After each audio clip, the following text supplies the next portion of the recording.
Vinheta na tela, você já sabe, né? Momento, então, de falar sobre defensoria. Para isso, vamos falar de um assunto delicado, extremamente importante, que é a violência nas escolas. No dia 7 de abril, foi comemorado o Dia Nacional de Combate ao Bullying e à Violência nas Escolas. Para conversar com a gente sobre esse assunto, nós convidamos agora, então, de forma online, o defensor público Samuel da Silva Santos. Seja bem-vindo. Ótimo dia. Bom dia, Mariana. Bom dia a todos e a todas. Uma satisfação poder conversar com vocês. Imagina, a satisfação é toda nossa. Obrigada por nos atender. Vamos começar. Começa trazendo um pouco para a gente, falando quais, aos nossos espectadores também, o que é o bullying e o cyberbullying, né? Acredito que ainda hoje essas duas categorias, digamos assim, dividam algumas pessoas e cause dúvidas na cabeça das pessoas. Sim, até porque não são temas muito simples, né, na literatura sobre proteção à criança e adolescente.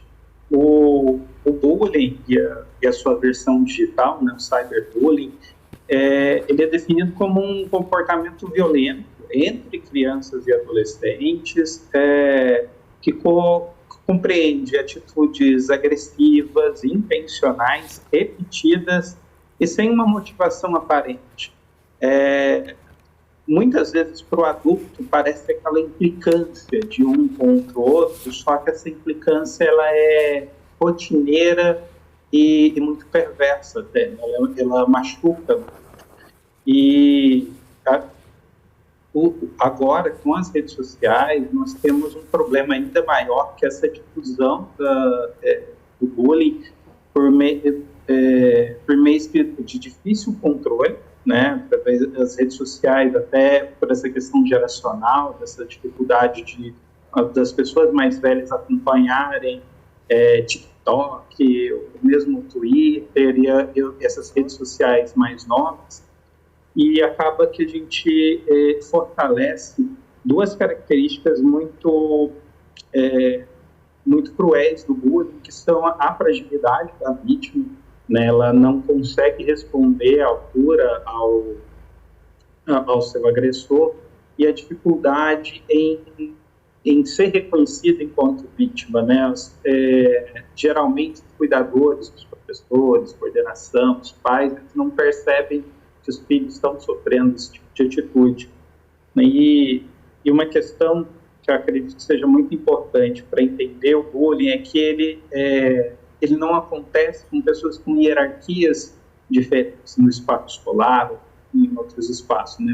Não é algo entre professor e aluno, por exemplo, mas entre alunos, entre pessoas que deveriam estar no mesmo nível de poder, mas por algum motivo a vítima tá mais fragilizada, seja por questões de aparência, por questões de ter se desenvolvido num ambiente mais retraído, pelas próprias características, né, de personalidade da pessoa. E é muito importante a gente lembrar sempre isso, né, que a vítima ela tem muita dificuldade em conseguir responder, em conseguir se proteger do bullying. É correto a gente dizer que o bullying ainda é muito mais praticado dentro do ambiente escolar atualmente do que em outros locais, por exemplo? Que o ambiente escolar ele favorece muito a prática do bullying, né? Ali onde as crianças e os adolescentes eles se encontram rotineiramente, tem, né, dias e horários muito significativos de contato, né? Mas a gente tem percebido também que outros espaços sociais isso tem acontecido, né? E aí a internet, principalmente com a forma como a gente tem conseguido lidar com ela hoje, abre muito essa possibilidade de acontecer o bullying. E como buscar ajuda, Samuel? Tanto quem sofreu bullying quanto quem sofreu cyberbullying. São formas diferentes? Devem recorrer a esferas diferentes? Olha, a procura da ajuda, ela depende muito de quem é o seu ponto de apoio, né? Então, olha, eu tenho aquele professor com quem eu confio, aquela pessoa que não vai desmerecer as minhas reclamações. Essa é uma pessoa a ser buscada, né? Os meus pais são muito parceiros, né? Então, procurar isso, procurar os próprios pais. E o inverso também, acho que tem que ser muito dito, né? Como eu disse, uma das características do bullying é essa dificuldade da vítima em se proteger. Então, é muito responsabilidade nossa, dos adultos, cuidar para que exista prevenção e essa repressão ao bullying. Então, os professores precisam estar atentos, os trabalhadores da escola, os próprios pais e parentes, e também uma coisa que acho que é essencial é que os colegas de classe, os colegas amigos, né, mesmo de redes sociais, eles estejam próximos a essas pessoas vitimadas e possam procurar quem se proteger. Além disso, também, principalmente agora com a criminalização, né, do bullying, do cyberbullying, é possível, inclusive, procurar as autoridades, como o Conselho Tutelar, a própria polícia, a defensoria, e existe um canal de denúncia sobre violências contra crianças e adolescentes que é anônimo, que é fácil de acessar, que é o Disque 100, que ele tem tanto uma versão virtual em aplicativos, né, pela internet, quanto o telefone mesmo, né? Você disca o 100 e consegue fazer a denúncia. Você citou que a defensoria é um desses canais também que pode atuar na defesa de quem sofreu bullying ou cyberbullying. De que forma a defensoria atua? Olha, a defensoria ela tem por característica atuar tanto em questões individuais quanto de forma coletiva. Individualmente, a gente consegue pensar em formas de intervir junto à escola, por exemplo, exigir que a escola tome alguma providência sobre o assunto. Você pode pedir, em casos mais graves, né, inclusive a transferência, se isso for da vontade do adolescente, da criança. É possível pensar em ações de indenização quando existe, né, algum dano causado pelo bullying, seja de quem o praticou, seja de quem foi omisso no seu cuidado. E também a gente tem uma atuação coletiva, que eu penso nela em dois momentos muito importantes. O primeiro é na educação em direitos, né? A defensoria tem muito esse papel de levar o conhecimento das pessoas, é isso, inclusive, que estamos fazendo aqui. Então, para indicar o que é o bullying, como combatê-lo, que existem caminhos para enfrentá-lo. E também, uma outra questão muito importante é essa atuação da defensoria para garantir uma qualidade na educação, né? Não se combate bullying se o professor está sobrecarregado de trabalho e não consegue prestar atenção nos seus alunos, se faltam funcionários na escola e eles não conseguem lidar nem com as atividades cotidianas, quanto mais com algo tão complexo. Então, a defensoria ela acaba tendo um arco de ação muito grande para a proteção contra o bullying. Como você disse agora, o papel da escola é fundamental, dos educadores, coordenadores, diretores também, estar atentos, né, a essas atitudes, ao que acontece no ambiente escolar. Como que as escolas, quais mecanismos elas podem criar para evitar cada vez mais que esse tipo de cenário ocorra? Acho que o primeiro ponto, e aí as delegacias de diretoria, as delegacias de ensino e a própria Secretaria de Educação precisam estar bem atentas, é na formação dos trabalhadores, tanto docentes quanto outros trabalhadores na educação, para que eles consigam perceber características do bullying, entendam a importância de combater o bullying. E outra questão que eu acho muito importante é que a escola crie um clima de convivência social, primeiro que fortaleça os laços de solidariedade entre os alunos, ou seja, que um entenda que tem que proteger o outro. Essa é uma característica, inclusive, muito forte do bullying, de que as pessoas não fazem nada, reina algum silêncio quanto a isso, mas esse silêncio tem que ser quebrado e a escola tem que fortalecer essa possibilidade. E ainda você criar relações de afeto e de confiança, né, entre direção, coordenação, professores, trabalhadores e alunos, para que a vítima e seus pares, né, seus colegas, possam se sentir à vontade de denunciar essa prática que é tão perigosa. Tá, e aí fala pra gente um pouco também os pais, né? A gente falou sobre a atuação da escola, mas é importante também esses pais, esses tutores, saberem como identificar quando essa criança, quando esse jovem está sendo vítima de bullying. Muitas vezes é um comportamento que muda, mas por outras vezes é muito silencioso, né, Samuel? Sim, mas a gente tem hoje uma dificuldade muito grande no mundo moderno, né, que é o excesso de trabalho, o excesso de compromisso que os pais têm com relação aos seus filhos, mas é importante que esse diálogo esteja sempre aberto entre eles, para a pessoa perceber essas mudanças de comportamento.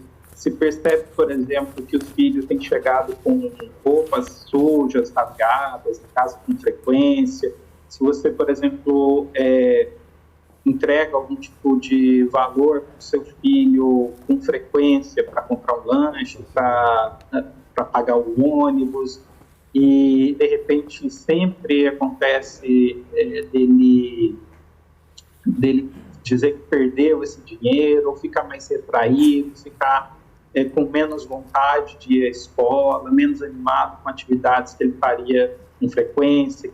Se ele desvia, por exemplo, do caminho da escola com alguma frequência, talvez para evitar os abusadores, são fatores que indicam uma necessidade de preocupação. E aí é muito importante que os pais se comuniquem com a escola, comuniquem com seus próprios filhos, com os colegas deles, para poder tentar enfrentar essa questão. Bem, Samuel, tem também, além, claro, dessa parte comportamental, tem também uma parte psicológica. Vem algumas mudanças também. De repente, essa criança, esse jovem era mais extrovertido, começa a se fechar muito, ficar muito no celular. É importante os pais acompanharem o que está acontecendo nas redes sociais desse jovem também. Aí a gente se volta ao cyberbullying, né?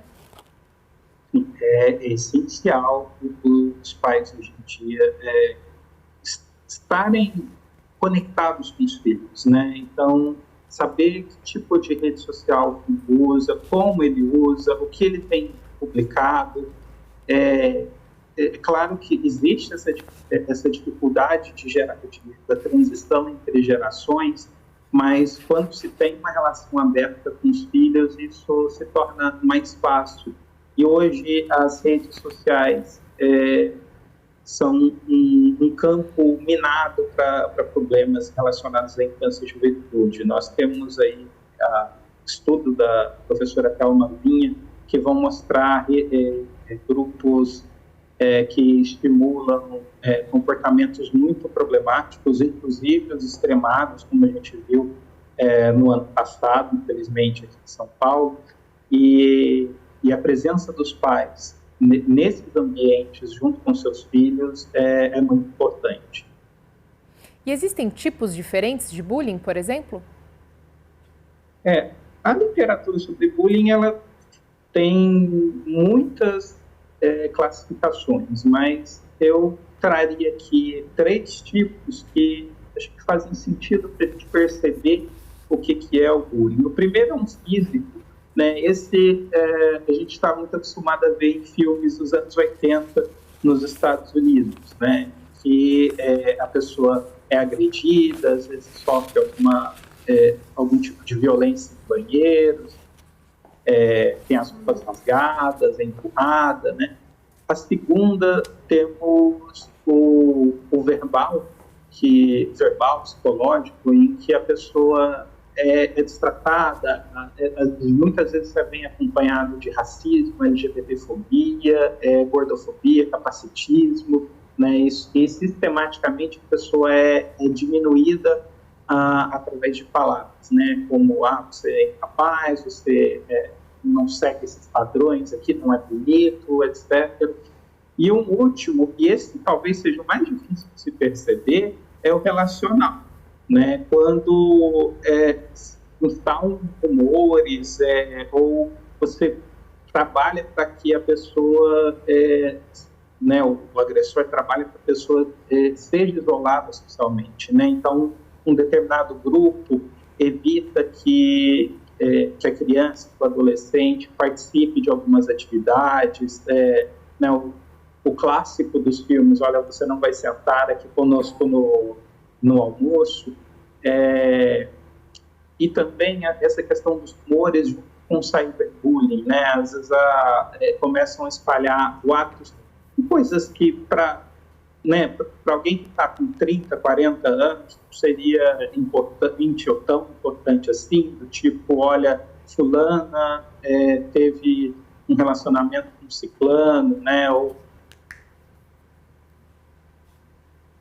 vice-versa, menina de 13 anos, menina de 14 anos, e não ser percebido como uma violência pelos pais. Então, verificar muito se essa situação se repete, se ela passa dos limites, e as implicações que isso tem no comportamento dos filhos e dos alunos e das crianças e adolescentes em geral, é muito importante. Bem, Samuel, a gente agradece demais sua presença no Estúdio Alesp de hoje, mas antes vou pedir para que você compartilhe conosco o contato, as formas de que as pessoas entrem em acesso direto com a Defensoria Pública. Tá certo. Olha, hoje em dia você pode acessar a Defensoria pelo site, né, o www.defensoria.sp.de.br, e lá tem um robozinho que pergunta para você como posso ajudar.